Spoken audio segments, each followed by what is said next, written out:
사람의 말을 듣고 그 행한 것을 알기 전에 심판하느냐? 그들이 대답하여 이르되 너도 갈릴리에서 왔느냐? 찾아보라, 갈릴리에서는 선지자가 나지 못하느니라 하였더라. 아멘. 다음 19장으로 갑니다. 요한복음 19장 38절에서 42절까지를 또 우리 함께 읽겠습니다. 요한복음 19장 38절부터 42절까지를 우리 함께 읽습니다. 38절부터 읽습니다. 시작. 아리마대 사람 요셉은 예수의 제자이나 유대인이 두려워 그것을 숨기더니 2일 후에 빌라도에게 예수의 시체를 가져가기를 구하매 빌라도가 허락하는지라. 이에 가서 예수의 시체를 가져가니라. 일찍이 예수께 밤에 찾아왔던 니고데모도 모략과 침향 섞은 것을 100리터쯤 가지고 온지라. 이에 예수의 시체를 가져다가 유대인의 장례법대로 그 향품과 함께 세마포로 샀더라. 예수께서 십자가에 못 박히신 곳에 동산이 있고 동산 안에 아직 사람을 장사한 일이 없는 새 무덤이 있는지라. 이날은 유대인의 준비리요 또 무덤이 가까운 곳으로 예수를 거기 두니라. 아멘. 감사의 제목들을 좀 피곤할 거예요, 그죠? 그래서 여러분 너무 피곤한 것 같아서 제가 오늘 짧게 할 거니까 아무 걱정하지 마시고 위로가 좀 되죠, 그죠? 위로가 되고 교회 분위기가 참 은혜롭네요. 제가 오면서 사진을 이렇게 쭉 봤는데 물론 사진도 되게 영감 있게 사진을 잘 찍었지만 이제 분위기가 느껴지잖아요. 부흥하는 교회의 분위기, 그죠? 또 젊은 세대가 이렇게 많다는 게 쉽지가 않거든요. 젊은 세대가 지금까지도 이제 40년 가까이 되죠. 교회가 40년 동안 큰 영광 하나님 받으셨는데, 야, 앞으로 하나님이 받을 영광이 얼마나 클까? 아멘이십니까? 그런 생각이 들어서 제가 되게 기쁜 마음으로 그렇게 또 올라왔습니다. 오늘 아마 이 말씀을 들을 때 주님이 친히 각자에게 말씀하시고 새 힘으로 충만케 하실 줄로 믿습니다. 옆 사람에게 한 번 더 인사하십시다. 옆 사람 얼굴 보면서 정신 똑바로 차리고 말씀을 드리십시다.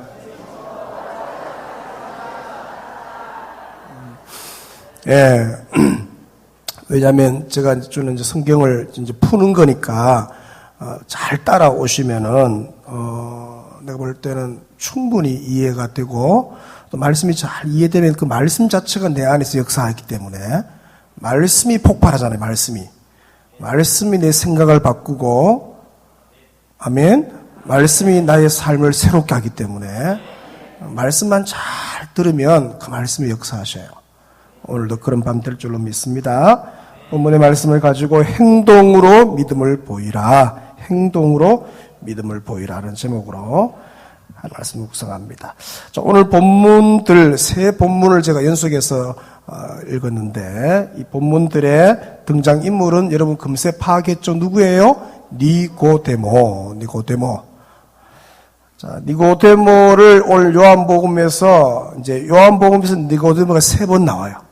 세 본문을 읽은 거예요. 첫 번째 등장은 3장이었죠. 그죠? 1절, 3절 읽었지만 1절에서 21절까지가 니고데모가 처음 등장하는 것이고, 두 번째 등장은 7장, 우리가 읽었죠. 50절에서 52절까지가 두 번째 등장이고, 마지막 19장 38절에서 42절까지가 세 번째 니고데모가 등장하죠.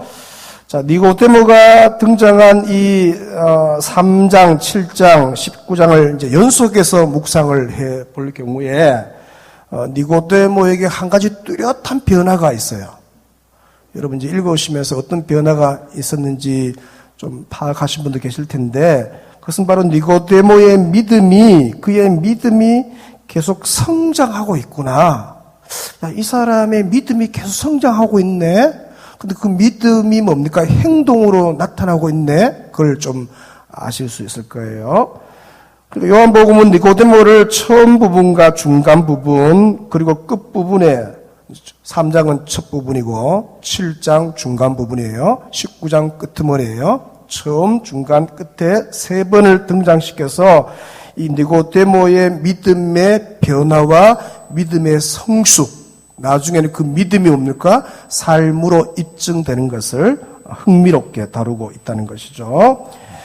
니고데모가 처음으로 등장한 3장을 우리가 읽어봤을 때 사실 이 사람이 과연 믿음이 있는지 없는지, 그죠? 뭐 엄마 뱃속에 다시 들어가야 돼요. 뭐 이렇게 너무 좀 이제 이게 구분이 잘 안 가죠.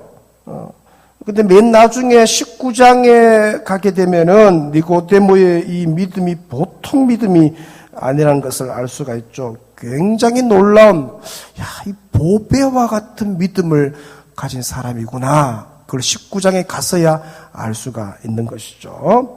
그러니까 요한복음은 니고데모를 통해서 우리들에게 믿음은 계속해서 자라고 성장하면서 나중에는 뭡니까? 삶으로 입증되는 것이다. 그것을 요한복음이 보여주는 것이죠. 그래서 요한복음은 믿음을, 잘 들으세요, 명사, 이 명사는 피스티스라는 단어인데 이 명사가 아닌 동사죠. 피스투에인이라는 단어인데 요한복음에서의 믿음은 명사로 된 게 하나도 없어요. 다 동사로, 동명사 형태로 나타난다는 것이죠. 믿음의 헬라어 동사 이 피스투에인이란 이 단어는 마태나 마가, 누가복음, 그 공관복음이죠. 공관복음 총 34번 썼어요. 34번을 썼는데, 근데 요한복음은 이 공관복음서의 3배나 가까운 무려 98회나 그 믿음이라는 단어를 다 뭐로 쓴 거예요? 동사 형식으로 쓴 거예요. 움직이는 거예요. 동사는 움직이는 거죠. 액션하는 거죠. 행동하는 거예요. 삶으로 입증하는 거예요. 믿음을 그렇게 썼다는 것이죠.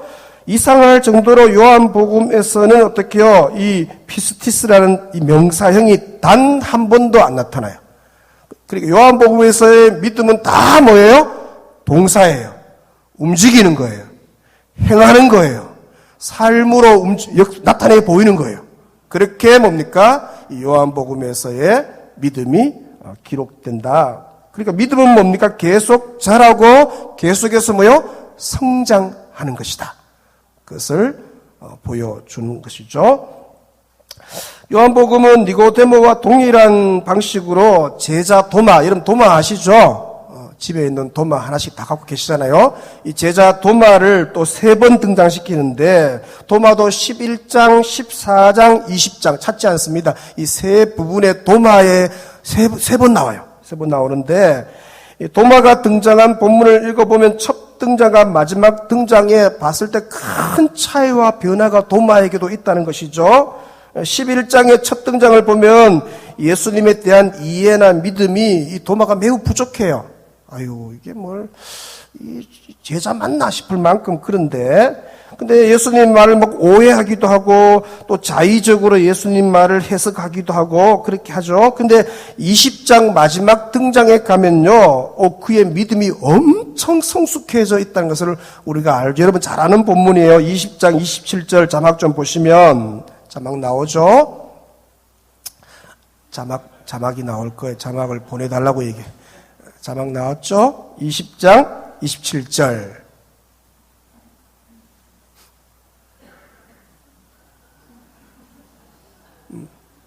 제가 읽을게요, 그냥. 제가 원고 전체를 보내드렸는데 20장 27절. 제가 읽을게요. 찾죠? 20장 27절 도마에 대한 얘기예요. 20장 27절 제가 읽습니다. 찾으신 분 아멘 하세요. 도마에게 이르시되 너의 손가락을 이리 내밀어 내 손을 보고 너의 손을 내밀어 내 옆구리에 넣어보라. 그리하여 믿음 없는 자가 되지 말고 믿는 자가 되라. 자, 28절 같이 읽습니다. 도마가 대답하여 이르되 나의 주님이시요 나의 하나님이시니이다. 예. 참 고마워요. 27절에 도마가 예수님 말씀을 들은 후에 28절에 보시면 예수님의 옆구리를 만져야 안 만져요? 안 만집니다. 그죠? 그러니까 그걸 이렇게 보지 않고 뭡니까? 그냥 바로 신앙을 고백하는 거예요. 나의 주님이시요 나의 하나님이십니다. 의심많은 도마이지만 세 번의 등장을 통해 도마의 믿음 또한 지속적으로 성장하고 어떻게 변화되고 있다는 것을 요한복음이 보여주는 것이죠. 오늘 여러분 너무 잘 오셨는데 여러분의 믿음은 좀 어때요? 스스로 뭘 거품 다 빼고 솔직하게 자기를 직시했을 때 내 믿음이 좀 어떤가? 계속 자라고 있는가? 그죠? 믿음은 주일학교 때만 자라는 거예요? 아닙니다, 여러분. 믿음은요, 계속 자라가는 거는요. 여러분의 삶 속에서 어떻게요? 그 믿음이 증명되고 있는가? 믿음은 반드시 동사로 나타나야 되는, 그죠? 머물러 있는 게 아니에요? 움직이는 거예요? 삶에서 어제 설교했던 것처럼 믿음이 실제화되고 있는가? 완전히 다 자란 믿음이란 없죠. 우리는 그리스도, 지속적으로 예수 그리스도를 아는 지식과 믿음에서 어떻게 계속 자라가야 돼요. 언제까지요? 언제까지요? 죽을 때까지 자라가야 되죠. 아멘? 그렇죠. 그게 여러분들이 인생, 이제, 신앙생활 쭉쭉 한 거에서 지금 내가 예수 그리스도를 알아가 그분을 아는 지식에서 이 속도감을 보세요. 속도가 막 확, 이게 그분을 아는 지식이 커가야 되는 거죠. 그게 뭐 젊을 때만 아니에요. 그게 나이 들어서 특별히 천국 가기 전까지는 이게 하나님 아는 지식이 더 확대돼야 돼요.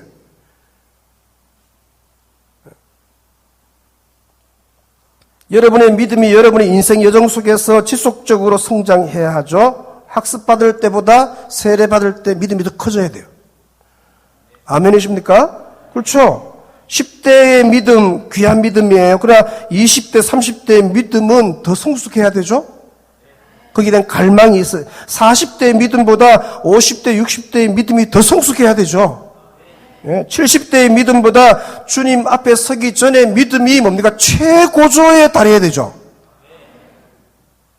그렇죠? 그걸 목표로 하셔야 돼요. 하나님, 나의 믿음이, 하나님을 아는 지식이, 그죠? 내가 주님 앞에 설 때, 그때가 최고조의 정점을 찍게 해달라고 기도하셔야 돼요. 예. 거기에 대해서 기도하고, 알려고 하고, 공부하려고 하고, 여러분, 하나님은 너무 크신 분 아니에요?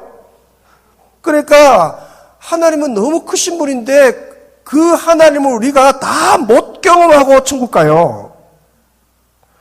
어쩌면 빙산의 일각 같아요. 빙산은 보통 위에 한 7%, 10% 많게 위에 떠 있고 나머지 90%가 밑에 있어요. 그러니까 우리가 지금까지 경험한 하나님, 내일 제가 좀 말씀을 드리겠지만 우리가 지금까지 경험한 하나님이 다가 아니에요. 어마어마한 하나님이 밑부분에 있어요. 조금 맛본 거예요. 그러니까 하나님을 더 깊이 경험하려는 갈망이 이 안에 있어야 돼요. 하나님이 누구십니까? 하나님 누군지 내가 보고 싶어요. 하나님의 능력이 얼마나 크죠? 하나님은 어느 만큼 그 전능하신 분이세요? 하나님을 보기를 원한다는, 그분을 더 깊이 알아가는, 계속해서 뭡니까? 성숙과 성장이 있어야 되는 것이죠. 워낙에 오늘 밤에 니고데모의 믿음 성장을 함께 묵상하면서 여러분의 믿음 역시 성장하고 행함으로 드러나는 그런 은혜가 있으시기를 주의 이름으로 축원합니다. 자, 니고데모가 누구냐? 자, 3장을 이제 펴놓으시기 바랍니다. 3장을 딱 펴놓으시고 오늘 3장, 7장, 19장 볼 거예요. 첫 등장 3장을 보면 1절에 보시면 그는 뭐요? 바리새인이다. 그렇게 소개하죠. 니고데모에 대한 정보를 첫 번째 우리에게 얘기해 주는 거예요. 바리새, 분리하다. 동사에서 파생된 단어인데 아주 의미가 되게 좋은 거예요. 거룩하게 구별된 자, 그 뜻이에요. 따라합니다. 거룩하게 구별된 자. 여러분, 우리의 삶은 분리된 삶은 아니죠. 세상과 분리된 삶은 아니에요. 세상과 분리되면 저 산속에 들어가야 돼요. 세상 안에 살지만 거기서 어떻게 해요? 구별되는 거예요. 아멘? 세상적인 가치관이 다 이렇게 살지만 거기서 뭡니까? 하나님 나라의 가치관으로 살아낼 때 세상 사람들이 딱 볼 때 뭡니까? 구별되는 거예요. 우리하고 다르네. 다 돈을 추구하는데 돈 번다면 목숨 거는데 우리는 돈이 목적이 아니에요. 우리 크리스천들은. 그렇죠? 거기서 성경적인 복음적인 하나님 나라의 가치관으로 삶을 살아낼 때 그 사람들에게서 우리는 뭡니까? 구별되는 것이죠. 아멘? 그래서 거룩하게 구별된 자, 이 바리새라는 뜻은 되게 좋은 거예요. 이들은 철저하게 구약 율법을 기준으로 삼아서 삶을 사는 자들인데, 누가복음 18장 보시면은 성전에 올라가서 기도하는 바리새인 셀이 나오죠. 이때 바리새인이 이렇게 기도하잖아요. 나는 일회에 몇 번씩 금식하고 2번씩 금식하고. 그 당시에요, 1년에 딱 한 번 7월 10일 날 대속죄일 날 금식해요. 근데 이 바리새인은 한 주간에 몇 번씩 금식해요? 금식한다는 게 얼마나 하나님을 갈망하는 거예요. 좋은 거잖아요. 그게 이제 자기 의가 되어서 문제가 되는 것이지, 금식하는 거는 귀한 거예요. 제가 오늘 저녁에는 일부러 속을 비우려고, 금식을 하고 와서, 저는 금식 안 했고, 되게 귀한 거죠? 또 어떻게 해요? 소득의 11조를 드립니다. 소득의 11조. 11조 드린다는 게 보통 믿음이 아니잖아요. 그죠? 대단한 거죠? 구약의 율법대로 살기 위해서 율법을 열심히 말씀 연구 많이 했어요. 또 그것을 그대로 실천하기 위해서 몸부림치는 자가 이 바리새인들이에요. 그래서 그 당시 백성들은요, 대제사장들보다도 이 바리새인들을 더 따랐어요. 하지만 율법의 정신보다 율법의 문자적 행위에 더 초점을 나중에 이 사람들이 갖추게 되죠. 예를 들어 안식일에는 안식해야 되니까 병 고치면 안 돼요. 그죠? 또 안식일에는 구덩이에 빠진 사람 건져내면 안 돼요. 그게 일이라 생각하는 거죠. 그래서 어떻게 해요? 후에는 예수님의 말씀을 거부하게 되고 핍박자 세력들이 되는 것을 볼 수 있죠. 그렇지만 바리새라는 것은 되게 좋은 개념이고, 그 바리새인 중에 한 사람이 뭡니까? 니고데모예요. 또 1절 하반절에 보시면 니고데모에 대한 정보가 두 번째 나오는데, 유대인의 뭐라고요? 지도자. 따라하면 유대인의 지도자죠. 유대인의 지도자라는 말은 예루살렘에 있는 그 사내들인 공회가 있어요. 요즘 우리나라 말입니까? 국회처럼 그 사내들인 공회의 의원이에요. 그러니까 니고데모는 유대인의 관원인데 상당히 높은 지위에 있는 고급 관리예요. 고급 관리. 또 3장 10절, 여러분 눈으로 따라오시면 10절을 좀 보시면 예수님께서 그를 유대인의 뭐라고 부릅니까? 3장 10절을 보셔야 돼요. 유대인의 선생이란 정보를 줘요. 그러니까 이런 위치와 지위를 가진 니고데모가, 그죠? 첫 번째 바리새인이고 유대인의 지도자고, 그죠? 고급 관원이에요. 또요, 유대인의 선생, 말씀을 가르치는 사람. 이 지위를 가진 니고데모가 2절에 예수님을 찾아오는 장면, 그게 첫 만남이에요. 자, 2절 같이 읽습니다. 2절 본문 2절 시작. 그가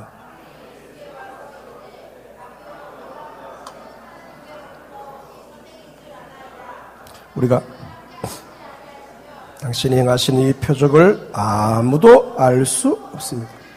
니고데모가 우리가라는 단어를 쓰죠. 우리가 이 복수명사를 사용해서 자신이 바리새인의 대표 자격으로 그 자리에 와 있다는 것을 얘기하는 거예요. 상당히 중요한 만남입니다. 자, 과연 니고데모가 예수님을 처음 찾아왔을 때 그럼 그에게 예수님에 대한 믿음이 있는 채로 왔을까? 아니면 뭐 떠보기에 왔을까? 뭐 그렇게 질문해 볼 수 있죠. 먼저 2절에 보시면 니고데모가 예수님을 어떻게 부르느냐? 어떻게 불러요? 예수님을 랍비여. 그렇게 불러요. 랍비여. 랍비는 율법을 가르치는 선생이죠. 선생. 또 니고데모는 예수님을 이렇게 부르자. 2절 다시 한번 당신은 하나님께로부터 오신 뭐요? 선생입니다. 그렇게 말해요. 일반적인 선생이 보통 랍비 개념이 아니라는 거죠. 하나님께로부터 온 선생, 그렇게 말해요. 이 의미가 있어요.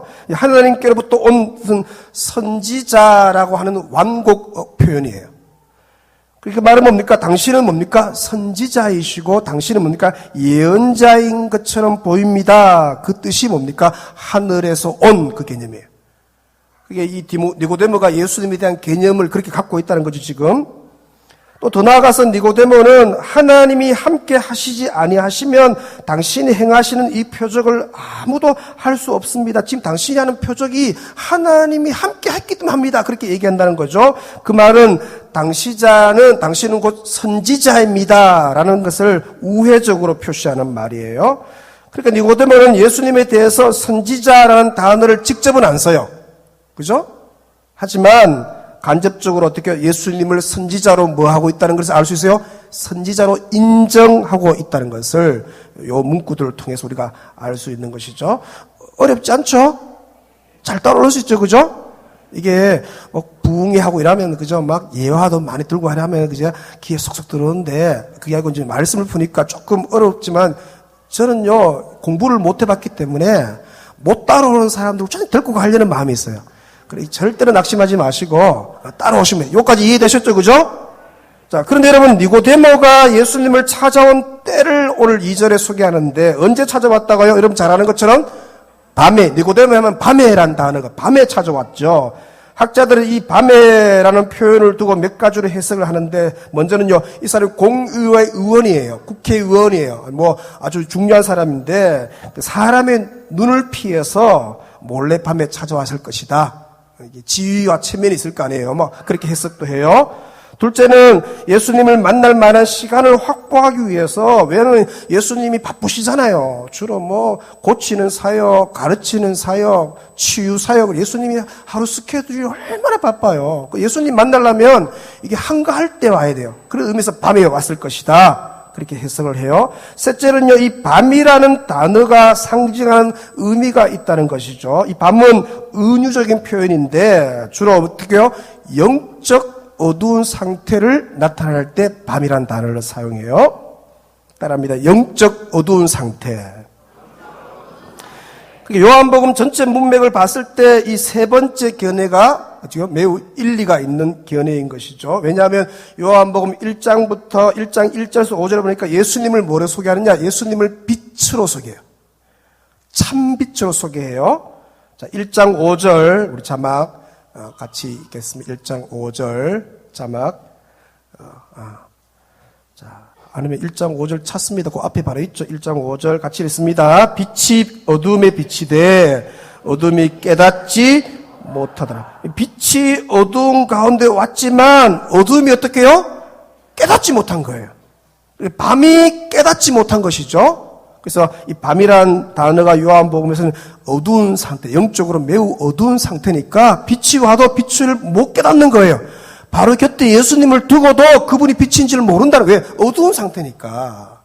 그것이 뭡니까? 니고데모에게 적용이 되는 것이죠. 그러니까 3장 2절에 그가 밤에 예수께 와서 이 밤은 단순한 밤을 의미하지 않고 그 이상을 의미한다는 거죠. 여기서 이 밤은 뭡니까? 니고데모의 영적인 상태를 뭡니까? 얘기해주고 알려주는 것이죠. 비록 그가 이스라엘의 선생으로 말씀을 가르치는 자이지만 그의 영적인 상태는 어떻게 해요? 어두운 상태에 지금 놓여 있다. 것을 얘기해 주는 거예요. 그래서 니고데모에 대한 별명이 나중에 19장 가면 니고데모를 이렇게 소개하죠. 일찍이 예수께 밤에 찾아왔던 그게 니고데모의 별명이 된 거예요. 별명이 된 것이죠. 요한복음 13장에도 이 밤이라는 단어가 또 나오는데, 자, 13장 30절, 요한복음 13장 30절 보시면, 자막 13장 30절입니다. 같이 읽습니다. 시작. 유다가 그 조각을 받고 곧 나가니 뭐예요? 밤이래라. 그렇게 말해요. 요한복음은 이 밤이라는 단어를 어떻게 해요? 예수를 팔기 위해 만찬장을 빠져나가는 가룟 유다에게 뭡니까? 밤이라는 단어를 쓴다는 것이죠. 곧 가룟 유다가 영적인 어두움에 빠져 있다는 것이죠. 그렇게 예수님을 따라다니고 빛이신 예수님을 바로 곁에 두고도 빛을 알아보지 못하는, 그죠? 어두움이 누구에게? 이 가룟 유다를 사로잡고 있다. 혹 오늘 우리 안에 영적인 어두움이 있다면 참빛 대신 예수 그리스도로 말미암아 그 어둠이 다 떠나가는 은혜가 있으시길 축원합니다. 그렇죠? 어둠 가운데 있으면 빛을 못 알아봐요. 그게 뭡니까? 니고데모도 그러하고 가룟 유다에게도 적용이 되는 것이죠. 여러분, 이 니고데모는 이스라엘의 선생인데 말씀을 가르치는 사람이에요. 근데 그의 영적인 상태는 어두운 가운데 있다는 것이죠. 이 상태에서 예수님과의 첫 만남의 대화가 이제 3장에서 이루어지는데, 니고데모와 예수님의 대화 주제는요, 자, 3장 3절을 여러분 눈으로 좀 보시면 주로 주제가 거듭나는 것에 대한 주제예요. 거듭나는 것, 또 하나님 나라를 보는 것. 3장 보세요. 3절 보시면 그렇게 거듭나는 것, 하나님 나라를 보는 것, 이게 대화 주제예요. 5절을 여러분 눈으로 보시면 하나님 나라에 들어가는 것, 지금 니고데모하고 예수님이 이제 첫 만남에서 대화를 하는데 대화 주제가 그거예요. 핵심 주제가. 다른 말로 15절을 여러분 눈으로 보시면 영생이 대화의 주제인 것을 알 수가 있죠. 자, 뭐라고요? 대화 주제가 뭐라고요? 거듭나는 거, 하나님 나라 보는 거, 하나님 나라에 들어가는 거, 곧 뭐요? 15절에 영생이 이 예수님과 이 니고데모의 첫 만남의 대화 주제인 것을 알 수 있죠. 근데 여러분 이 대화는 2절부터 시작이 되었지만 사실 어디에서 끝나는지 되게 불분명해요. 이 3장에서 15절에서 끝나는지 아니면 21절에서 끝나는지 명확하지가 않다는 것이죠. 또 한 가지 불명확한 게 뭐냐면 이 니고데모가 예수님을 만난 이후에 그러면 이 3장 이후에 니고데모가 어떻게 되었는가에 대한 게 불명확해요. 이 3장에서. 니고데모는 영적인 어두움을 지닌 채로 예수님을 처음 찾아왔어요. 근데 빛이신 예수님과의 아주 깊은 대화를 통해서 뭔가 깊어지면서 뭔가 그에게 변화가 분명히 있었을 거라는 짐작은 가요. 왜 예수님과 이게 보통 왜 거목들하고 이렇게 대화 한 30분 하고 나면 생각이 확 바뀌잖아요. 그죠? 그렇잖아요. 이 니고데모도 보통 사람이 아니잖아요. 그럼 뭘 통할 거 아니에요. 근데 이 예수님하고 대화를 하는데 뭔가 분명히 변화가 있었을 것이다. 짐작은 가지만, 하지만 요한복음은 예수님과의 첫 만남 이후에 이 니고데모에 대해서 3장에서는 더 이상 어떻게요? 알려주지 않아요. 거기 3장을 여러분 제대로 쭉 읽으면 되게 아쉽죠. 궁금한 거예요. 어떻게 됐을까? 과연 니고데모가 어떻게 되었을까? 그냥 계속해서 영적인 어둠의 가운데 계속 머물러 있었을까? 아니면 예수님과의 첫 만남 이후에 그의 영적인 어둠이 막 물러가고 빛으로 오신 예수님을 믿게 되고, 그죠? 그런 궁금증을 계속 가지면서 요한복음을 읽게 되는 것이죠. 그렇게 요한복음을 읽어가다 보면 이제 어떻게요? 두 번째 니고데모가 나오는 7장에 가서 매우 반가운 거예요. 왜요? 3장에서 되게 궁금했거든요. 근데 왜 됐을까? 그런데 7장에 또 니고데모에 대한 얘기가 또 나오는 거예요. 이 7장 어떻게요? 50절, 52절. 자, 7장을 펴놓으시기 바랍니다. 7장. 자, 여기까지 잘 따라오셨죠? 따라합니다. 말씀은 어렵지 않아요. 어렵지 않죠? 네, 잘 따라오셨을 거예요. 자, 니고데모의 두 번째 등장 7장 본문을 자세히 보시면 우리가 한 두 가지 점을 눈여볼 수 있는데, 자, 먼저 50절, 7장 50절 같이 읽습니다. 시작.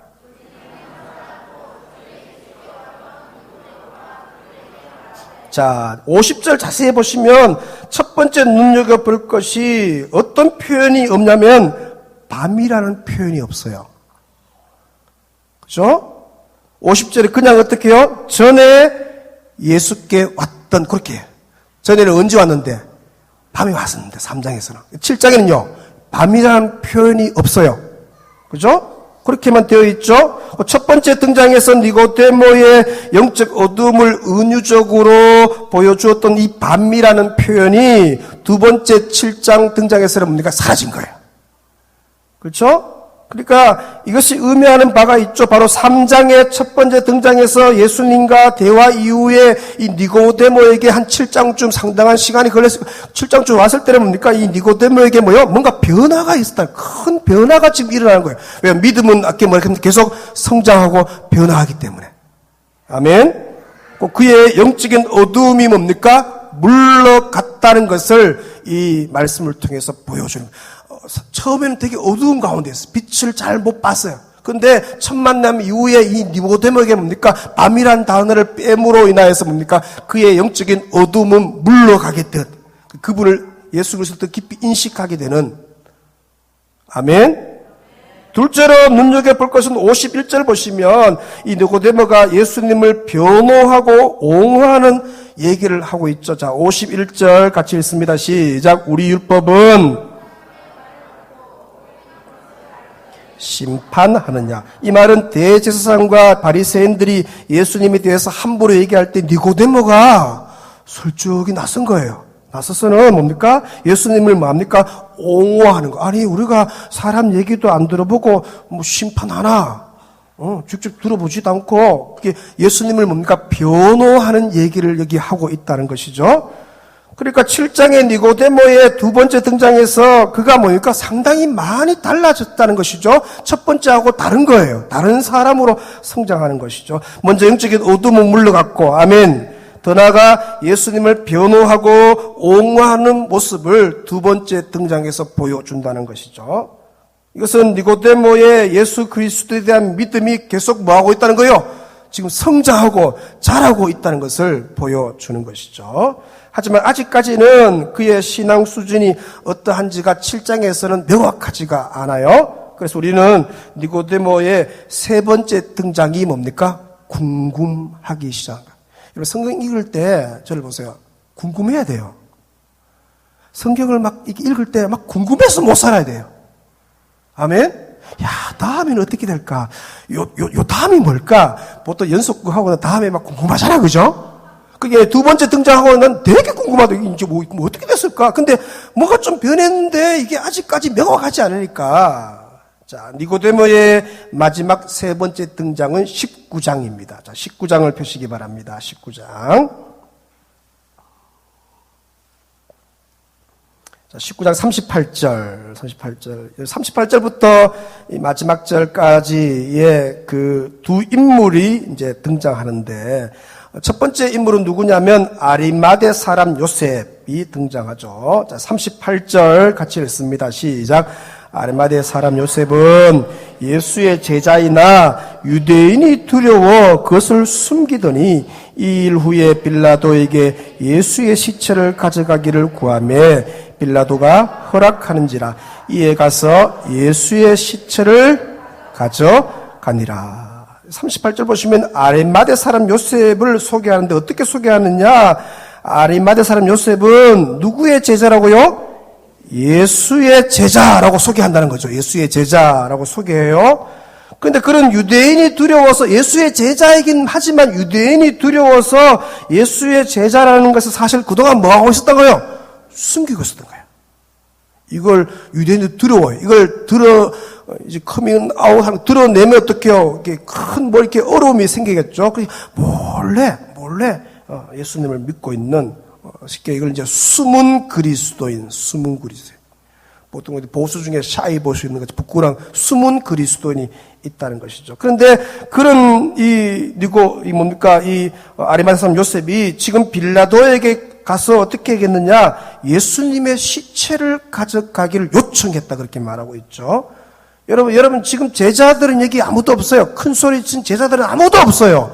근데 그동안 되게 부끄러워하고 숨어서 이래 예수님 믿기는 믿지만 제자는 제자지만 공개적으로 한 번도 못 드러내고 이래 있던 그 사람이 뭡니까? 예수님이 죽은 그날 뭡니까? 가서 뭡니까? 빌라도에게 가서 뭡니까? 막 요청을 하는 거예요. 시체를 내달라 요청하죠. 지금의 이 상황에서 자신이 여러분 예수님의 제자라고 밝히고 자신을 어떻게 드러내는 것, 자신의 정체성을 드러내는 것은 상당히 위험할 수가 있는 상황이죠. 왜냐하면 지금 로마의 입장에서 봤을 때 예수님의 십자가 처형은 국가 대역죄의 처형이죠. 그러니까 이런 대역죄인의 장사를 위해 시체를 어떻게 요구하는 것은 엄청난 위험을 아니면 니도 같은 편이네 뭐 이렇게 엮여들어갈 수 있잖아요.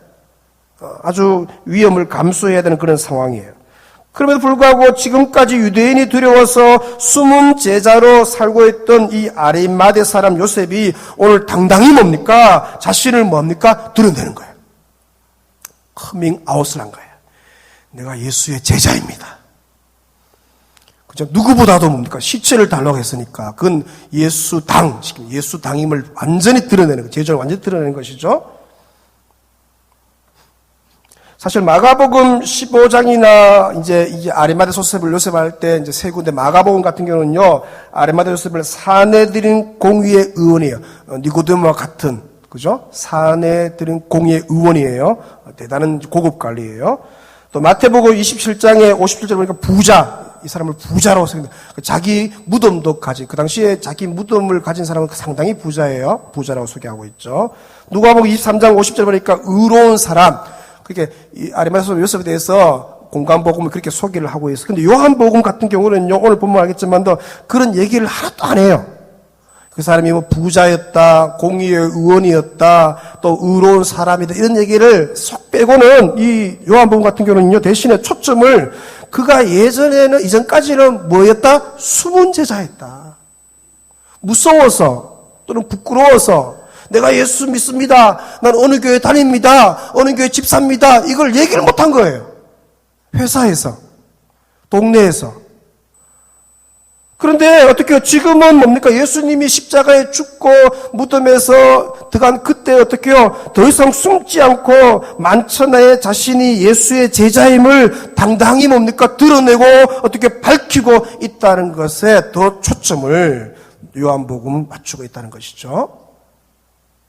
자, 이것과 관련해서 또 한 사람 우리가 기대했던 이제 니고데모가 39절에 등장을 합니다. 자, 39절 본문 같이 읽습니다. 시작. 일찍이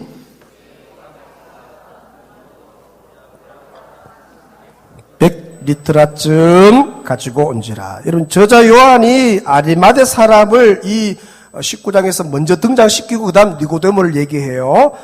아리마대를 먼저 등장시킨 것은 이 요셉이 숨은 그리스도였던 것처럼 니고데모 또한 뭡니까? 숨은 그리스도라는 것을 암시해 주는 것이죠. 또한 아리마대 사람 요셉이 자신을 예수의 제자로 만천하에 드러낸 것처럼 니고데모 또한 자신을 예수의 제자로 만천하에 드러낸 것을 강조하기 위해서 먼저 요셉 얘기를 먼저 하고 뒤에 니고데모 얘기를 하는 거예요. 그럼 니고데모는 세 번째 등장과 동시에 자신을 어떻게 해요? 예수의 제자로 만천하에 공개해버려요. 그것도 모두 숨어서 눈치 보고 있을 그때에 니고데모는 당당히 자신을 드러내고 자신이 누구의 제자임을 예수의 제자임을 밝혀요. 여러분 너무 감격스럽지 않습니까? 지금은 숨은 그리스도인들이 너무 많으니까 예수 믿는 것을 부끄러워하고 두려워하고 그런 시대 상황 속에서 여러분 보세요. 진짜 숨어 있어야 할 이때는 조용히 다 제자들은 다 떠나갔어요. 그 자리에 아무도 없어요. 평소에 시시해 보이던 뭐 자기도 뭐 저 사람이 믿음이나 싶었는데 그 사람이 뭡니까? 이 요셉과 더불어 니고데모가 그 현장에 끝까지 지켜 있으면 내가 예수의 시체를 내어 주십시오. 장사 좀 해야 되겠습니다. 뭐 침양석금 가져와서 지금 하니까 당연히 뭐 예수의 제자인 거 다 드러나는 거 아니에요? 그렇게 한다는 것이죠. 여러분 지금의 상황은 유월절 어린 양 대신 예수님께서 대속 제물로 십자가에 달려 죽으신 직후죠. 로마 입장에서 봤을 때 이제 얘기했던 것처럼 이 상당히 십자가 처형은 국가 대역죄의 처벌인데 그런 대역죄인의 장사를 위해 시체를 요셉처럼 요구한다든가 또 니고데모처럼 장례를 위해서 물품을 가져오는 것은 엄청난 위험을 감수하는 것이죠. 지금의 상황에서 자신이 예수의 제자이고 자신을 드러내는 것 상당히 위험해요. 그럼에도 불구하고 니고데모는 예수님의 장례를 위해서 몰약과 침양 섞은 것을 100리트라를 가져온다는 것이죠. 여러분 왜 100리트라 요한복음 12장에서 이제 마리아가 기억나시죠? 마리아가 예수님의 장례를 미리 준비하기 위해서 옥합을 깨뜨리고 예수님께 부었던 순전한 나드 한 근 아시죠? 그죠? 그 한 근, 리트라는요, 그 한 근의 100배예요. 그 100근을 말해요, 100근. 엄청난 거죠. 엄청나게 많은 양이면서 또한 엄청난 금액이에요. 한 근이 300데나리온인데 노동자의 1년치 연봉이에요. 일당을 10만 원으로 잡으면요, 한 60일 정도 이게 쉬고 이래 하면 최소한 뭡니까? 3천만 원, 한화로 한 3천만 원, 더 가치가 높겠지만 그 정도로 볼 수가 있죠. 그런데 여러분, 이 니고데모가 예수님의 장례를 위해 가져온 100근, 한 근이 3천만 원인데 100근 얼마예요? 한화로 대충 요즘 가면 30억 원이에요. 예수님 장례를 치르기 위해서 가지고 온 예수님께 가지고 내어놓는 게 가치로 엄청난 가치죠. 여러분들의 믿음이 참 큰 것 같아요. 30억 얘기해도 별로 놀라지가 않는데, 저는요, 이거 진짜 놀라서, 이 30억은, 우와, 100리터라 처음 들은 용어지만, 여기 공부해볼 때 깜짝 놀랐어요. 30억 원 정도를 지금 갖고 온 거예요. 수문제자였어요. 수문제자였어요. 근데 이걸 지금 가지고 온 거예요. 또 여러분, 이 100근은요, 32.7kg 정도의 양인데, 근데 이렇게 많은 양은 그 당시에 누구를 장례할 때 이 정도의 항품과 이 침향석을 쓰냐면은 왕을 장례할 때 사용한 분량이에요. 여러분, 니고데모가 왜 100리터라 32.7kg를 가져왔을까? 니고데모 이 행동이 뭘 의미하는 거예요? 그것은 바로 예수님의 장례를, 저를 보세요. 누구의 장례로 인식하는 거예요? 왕의 장례로 인식하는 거예요. 입술로는 예수를 자기 왕이라고 고백 안 할 수 있지만 지금 행동으로는 뭐로 고백하는 거예요? 저 십자가에 죽은 예수 그리스도가 나의 뭐라는 거예요?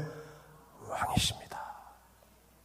그걸 삶으로 증명하는 거예요. 우리 니고데모가 예수님의 장례를 준비하는 모습에서 그가 예수님을 자신의 왕으로 신앙 고백하고 있다는 것을 알 수가 있는 것이죠. 니고데모는 행동함으로 예수가 만왕의 왕이요 자신의 왕임을 만천하에 드러내는 거예요. 거기 있는 사람들은 깜짝 놀랄 거죠. 왜? 100리터를 갖고 왔으니까. 이거 왕을 장례하는 그 당시 다 알아요. 니고데모는 입술로만 아멘 한 게 아니죠. 그는 뭡니까? 행동함으로 아멘 신앙 고백한 거예요. 입술로 주여 주여 하는 자들은 예수님의 이 죽음 앞에 다 도망갔어요. 그 자리에 남아있는 사람 아무도 없어요. 여러분, 한때는 수만 명이 예수님 따라다녔잖아요. 12제자, 핵심 그룹 제자, 그죠? 엄청난 많잖아요. 지금 아무도 없어요, 이 자리에. 그렇게 호언장담하던 끝까지 주님을 따르겠다고 주와 함께 죽겠다던 베드로 없어요. 도망갔어요.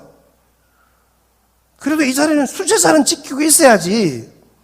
예수님이 죽는 장면이 없어요. 예수님을 심지어 부인하며 저주까지 하고는 다 떠나가잖아요. 하지만 니고데모, 이 요셉은요, 행함으로 자신의 신앙을 이 위험한 상황에서도 뭡니까? 예수를 부인하지 않고 우리 예수 자기 자신을 드러내고 내가 예수의 제자입니다. 저 십자가 되는 예수 그리스도는 나의 왕이십니다. 신앙 고백하는 거예요. 니고데모는 세 번째 등장과 함께 자신을 만천하에 예수의 제자로 드러내는 것이죠. 모두가 숨어서 눈치 보고 있을 그때에 니고데모는 당당히 자신을 드러내어 예수의 제자임을 밝히는 것이죠. 삶으로 예수가 자기의 구주임을, 왕이심을 어떻게요? 입증하고 증명하는 것이죠. 요한복음은 우리에게 진정한 믿음이 뭔가 그것을 보여주는 것이죠. 진정한 믿음은 입술로 신앙을 고백하는 그 정도, 내가 주님 믿습니다, 주여 주여, 그 정도가 아니란 거예요. 그런 신앙 고백이 혹 없을지라도 삶과 행위로 드러내는 것을 보여주는 것이죠. 삶으로 입증하라는 거예요. 너의 믿음을 삶으로 보이라는 거예요. 와서 주여 주여만 하고 있지 말고 주여 주여 하고 난 뒤에 직장에 가서는 이게 숨어 있으니까 예수의 제자인데 복음을 부끄러워하고 숨어 있는 거예요. 어떤 분은요, 같이 식당에서 직장 생활을 5년 했는데 5년 동안 이 사람이 교회 다니는지 몰랐대요. 다 숨어 있어. 숨은 그리스도인이에요. 진정한 믿음은 입술로 주여 주여 하기보다는 삶으로 예수가 자신의 주님이시고 왕이심을 드러내는 것, 증명하는 것이죠. 그렇게 큰 소리치던 베드로 제자들 다 예수를 버리고 떠난 상황 아니에요? 근데 그동안 숨은 제자로 지내고 있던 니고데모가 이때 당당히 자신의 신앙을 공개하죠. 예수가 자신의 왕임을 행동함으로 신앙 고백하는 것이죠. 자신이 예수의 제자임을 삶으로 입증하는 것이죠. 누구의 믿음이 참 믿음인가? 교회 안에서는 대단히 막 믿음이 좋아 보여요. 왜? 얼마든지 쇼할 수 있잖아요. 거룩하게 보이고, 믿음 좋게 보이고, 딱 집에 돌아가면 배우자한테 함부로 하는데, 그게 무슨 믿음이에요? 여러분, 배우자한테 함부로 하는 사람 믿음 있는 사람 아니에요. 진짜 성령 받고 믿음 받은 사람은요, 아내한테, 남편한테 잘합니다. 진짜입니다. 감동을 주고.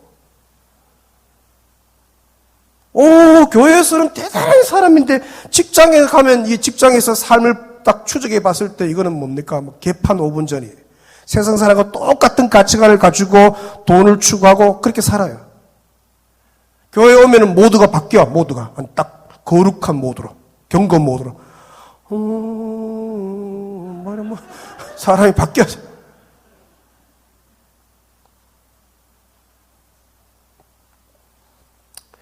저번에 MBC TV 뉴스를 보다가 참 충격적인 내용인데 어떤 분이 그 건축 공무원 댁이에요.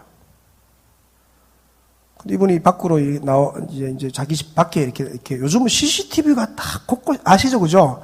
여러분들이 오늘 하루 지나가면 CCTV가 곳곳에서 차량 블랙박스에서 완전히 노출됩니다. 그냥 추적이 다 가능해요. 요즘은 죄도 못 지어요. 그죠?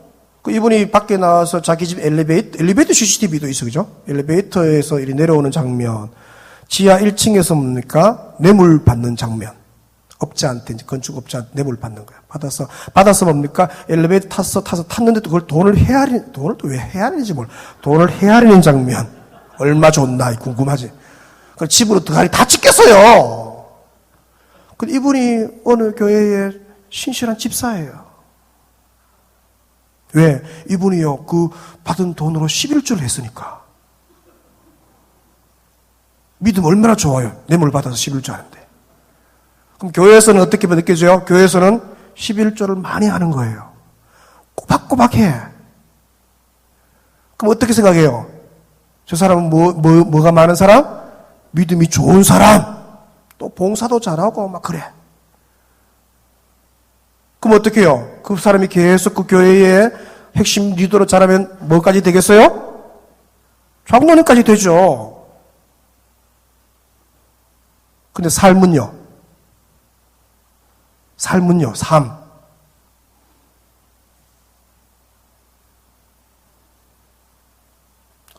이걸 어떻게 해요?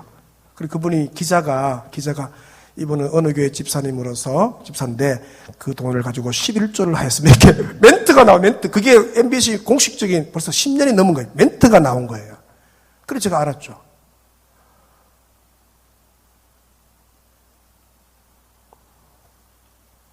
수많은 성도들이 숨은 그리스도인으로 살고 있죠. 자신이 예수의 제자이지만 주위 환경의 불이익과 또 두려움으로 인해 자신의 정체성을 제대로 드러내지 못하고 숨은 채로 살아요. 그러나 여러분, 언제까지 그렇게 살 수는 없죠. 언젠가는 여러분이 예수의 제자이고 예수가 여러분의 왕이심을 드러내야 돼요.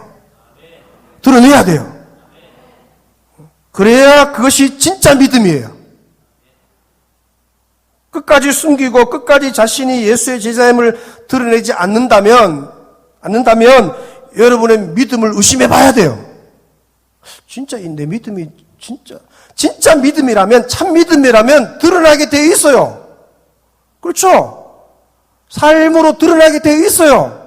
근데 안 드러난다면 이게 내 믿음이 이제 문제 있는 거예요. 점검해 봐야 되고 자기 믿음을 의심해 봐야 돼요. 그냥 주여 주여 한다고 해서 천국에 다 들어가는 게 아니에요. 내 아버지의 뜻대로 행하는 자라야 천국에 들어가요. 오늘 요한복음 19장에서 아리마대 사람 요셉, 니고데모는 최고로 위험한 상황 속에 처해 있었죠. 이런 상황에서 더 철저히 자신을 숨겨야 되죠. 이런 위험한 상황에는 다 숨어서 나오면 안 돼요.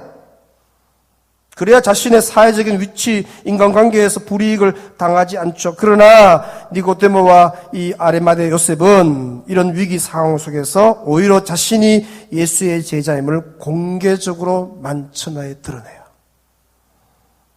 또 로마 황제인 가이사가 자신의 왕이 아닌, 그 당시는 가이사가 왕이잖아요. 그 황제가, 가이사가 자기의 왕이 아니라 예수 그리스도가 자신의 왕이심을 행동으로 드러낸다는 것이죠. 그렇게 큰 소리 치던 베드로 제자들 다 예수 버리고 떠난 상황. 그러나 그동안 숨어 지내던 니고데모가 이때 당당히 자신의 신앙을 공개하는 것이죠. 예수가 자신의 왕임을 행동으로 신앙 고백하는 것이죠. 교회 와서 오래 기도하는 거 참 귀한 거예요. 얼마나 귀해요. 저는 새벽에 기도하는 성도들 이렇게 저희 교회도 이렇게 늘 하는데, 이제 우리 교회도 이제 은혜홀 이 본당에서요. 근데 새벽에 기도하는 성도들이 참 귀해요. 한결같이 그 자리를 지켜요. 근데 기도 많이 하는 거하고,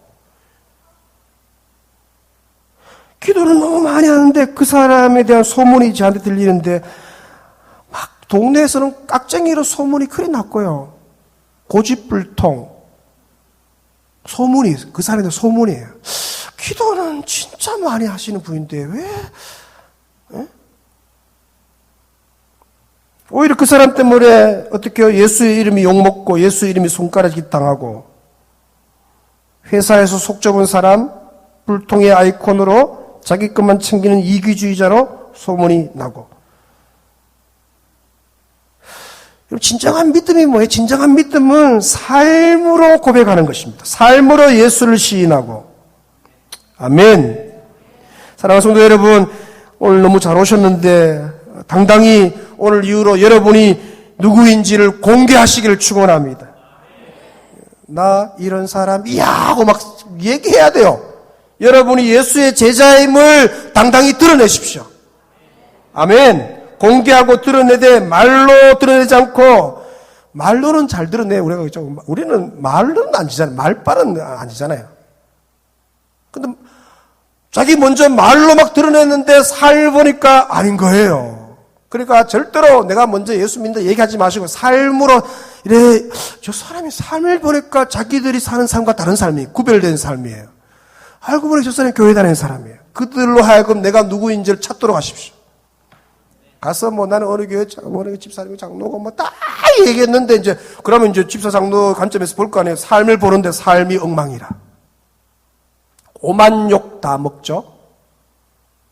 가서 뭡니까? 그냥 묵묵히 섬기고 나누고 배려하고 햇새들을 흘려보내고 그리고 사는 거예요. 삶으로 증명하면 뭡니까? 아, 당신의 삶을 보니까 당신은 예수의 제자가 분명합니다. 아멘. 여러분의 삶이 그 사람들이 하는 얘기가 당신은 세상의 제자가 아니라 하나님 나라의 가치를 가진 예수의 가치를 가진 예수의 정신을 가진 예수의 제자가 분명합니다. 그들이 얘기하도록.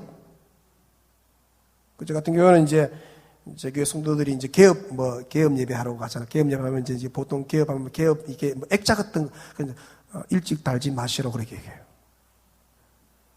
그걸 뚝 달아놔요. 개업 달아놓고, 이제 이 집은 근데 와서 그 사람의 삶이 감동을 못 주는 거예요. 그죠?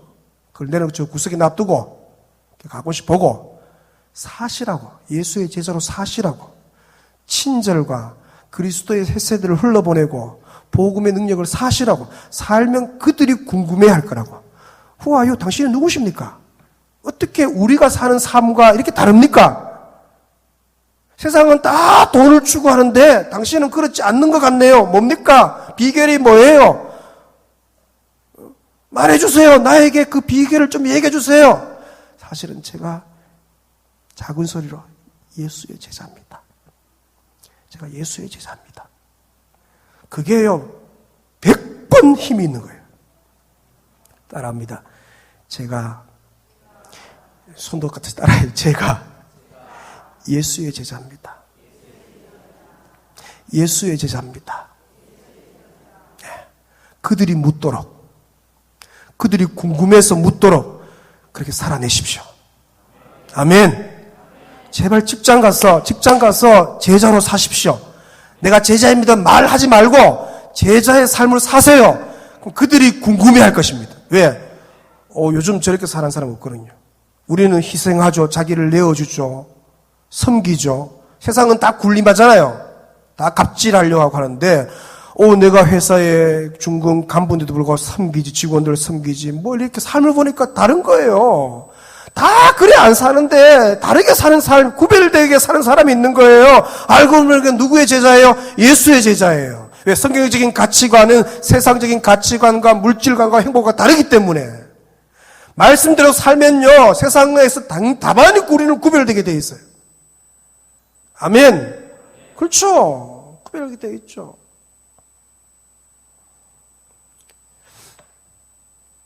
세상 가치관을 포기하고 예수 가치관을 소유하는 것으로 여러분 제자를 증명하시길 축원합니다.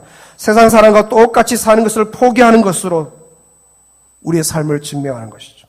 넓은 길로 가지 않고 좁은 길로 가는 것으로 증명하고, 돈과 명예가 여러분의 삶의 목표가 아님을 증명하는 것이고, 이웃 사랑과 구제로 증명하고, 연약한 자와 아픈 자와 소외된 자가 그 자를 어떻게요? 그 자들의 친구가 되는 것으로 삶으로 입증하고, 어린아이처럼 가장 낮은 위치에서 서서 이웃의 발을 씻기는 것으로 예수의 제자임을 증명해내는 저 여러분 되시길 축원합니다. 사실 이 세상은 그런 제자를 지금 기다리고 있어요. 그런 제자 하나 우리 회사 안 들어오나? 아멘. 그런 제자 우리 동네 이사 안 오나? 왜? 그런 제자 하나 오면요, 그 동네가 달라지기 때문에. 그 회사 달라집니다, 여러분. 그 공동체가 달라집니다. 그 캠퍼스가 달라지고. 그런 사람을 기다리는 거예요. 진짜 예수 제자를 기다리는 거예요.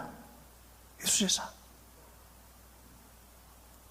그런 삶으로 여러분이 예수의 제자임을 증명해내는 온 성도들 되시길 주의 이름으로 축원합니다. 우리 찬양 한장 하십시다. 세상 흔들리고 사람들은 변화해도, 우리 찬양 잘하는 찬양인데 우리 힘차게 부르고 또 주여 한번 기도하는 시간 갖겠습니다.